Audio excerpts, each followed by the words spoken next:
সমস্যা না আসলে দেখেন, জি, লাইন যখন টানবেন, দেখেন এই পাটা যেহেতু আমি আঁকাইছি, এই পাটা এইভাবে এইভাবে এইভাবে আঁকানো যাবে না, এই ভাঙা চলবে না।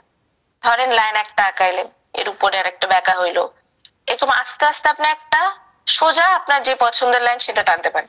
এইভাবে বেঁকে বেঁকে লাইন, এটা গ্রহণযোগ্য না।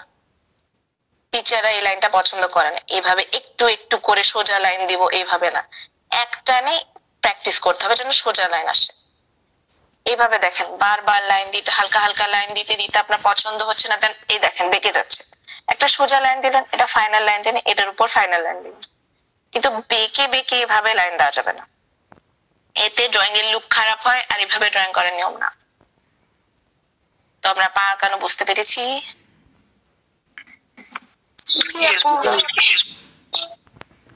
আপনারা কয়টা করে প্রতিদিন লাইন প্র্যাকটিস করেন, কয় পেজ করে? 3 বা 4 পেজ, এপিট ওপিট মানে ওভাল সার্কেল আর লাইন নিয়ে হচ্ছে 4-5 পেজ। এতটুকু হবে না, চেষ্টা করবেন আরো। যতগুলো লাইন ড্রয়িং এর প্রসেস থাকে মানে ততগুলোই করা হয়। সেটা ডিপেন্ড করে হচ্ছে যে মানে কোন সময় ডেইলি তো আর কি একদিনে তো আমরা হচ্ছে যে ম্যাক্সিমাম টাইম ড্রয়িং আপাতত তো আপনার হচ্ছে এটা ড্রয়িং এর উপরে দেওয়া উচিত। তো যখন ড্রয়িং স্টার্ট করি তার আগে মিনিমাম হচ্ছে যে 3 থেকে 4 পেজ হচ্ছে যে ড্রয়িং করে নেওয়া। হ্যাঁ, সবাই এভাবে করার চেষ্টা করবে। দিনে কয়বার ড্রয়িং করো তোমরা? কত ড্রয়িং করো? কখনো লাইন ড্রয়িং করি না, এতে কি কোনো সমস্যা হবে? লাইন ড্রয়িং খুবই ইম্পর্টেন্ট। আচ্ছা তোমাদেরকে বলি, খেলাধুলা বা এক্সারসাইজ করার সময় আমরা ওয়ার্ম আপ করি না? লাইন ড্রয়িং আপনার ওয়ার্ম আপ। আমরা কোনো ওয়ার্ড শেখার আগে প্রথমে অক্ষর শিখি না? লাইন ড্রয়িং তোমার অক্ষর। অক্ষর না শিখে তুমি তো ওয়ার্ড শিখতে পারবা না, ওয়ার্ড না শিখে তুমি তো বাক্য গঠন করতে পারবে না। প্রতিদিন অনেক লাইন প্র্যাকটিস করতে হবে। আমি এখনো লাইন প্র্যাকটিস করি, তোমাদেরকে দেখাই। এই দেখো, আমি বাসায় ভ্যাকেশনে আসছি, এই দেখো আমি লাইন প্র্যাকটিস করতেছি, রাউন্ড সার্কেল সবকিছু প্র্যাকটিস করতেছি। এরকম পেজের পর পেজ তোমাদের প্র্যাকটিস করতে হবে। আপু একটু ঠান্ডা লাগছে। জি করেন। আপু এখানে যে পায়ের নিচে যে তালুর নিচে যদি একটু ছায়া মানে আমরা যদি শ্যাডো দিতে চাই তাহলে লাইন দিয়ে দিতে পারবো? জি, লাইন দিয়ে দিতে হবে আপনাকে। আমি দেখেন পায়ের এটা পিছনের দিক হইলেও এটা আমরা সামনে দেখতেছি, এইটা পিছনে চলে গেছে কারণ আমার পায়ের তলটা দেখতেছি।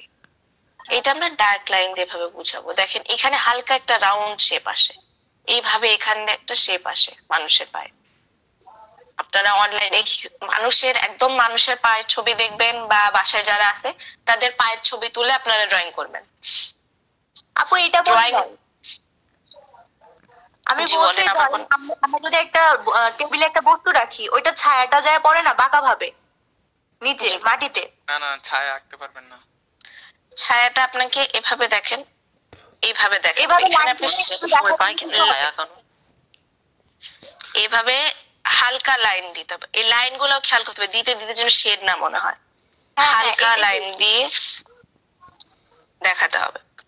আচ্ছা, এটা আপনার অন্যান্য ভার্সিটির জন্য এরকম আসতে পারে, খুলনা কিংবা রাজশাহী, জাহাঙ্গীরনগরেও আপনাদের ফিগার দিয়ে দেওয়া হবে। আর ঢাকা বিশ্ববিদ্যালয়ের কোয়েশ্চেন সম্পর্কে আপনাদের ধারণা আছে? জি না। জি আপু, আমি গতবার একটা ফেমাস স্কাল্পচার ডেভিডের ছবি দিয়ে দেওয়া হয়েছে, ওইটা লাইন ড্রয়িং এর মাধ্যমে দেখাইছে। এটি আমি কোয়েশ্চেন করতে চাইছিলাম যে আপু এইবার আসার সম্ভাবনা কতটুকু? আসার সম্ভাবনা প্রতি বছরই নতুন নতুন আসে। ঢাকা বিশ্ববিদ্যালয় আপনাকে সারপ্রাইজ দিবে প্রতি বছর। এটা জানি না সম্ভাবনা কতটুকু। নতুন নতুন ইনোভেটিভ আসবে। যেমন আমি পরীক্ষা দিছি, তখন আসছিল একটা মানুষ বাস নিয়ে দাঁড়ায় আছে, এটা আগে কখনো হয় নাই।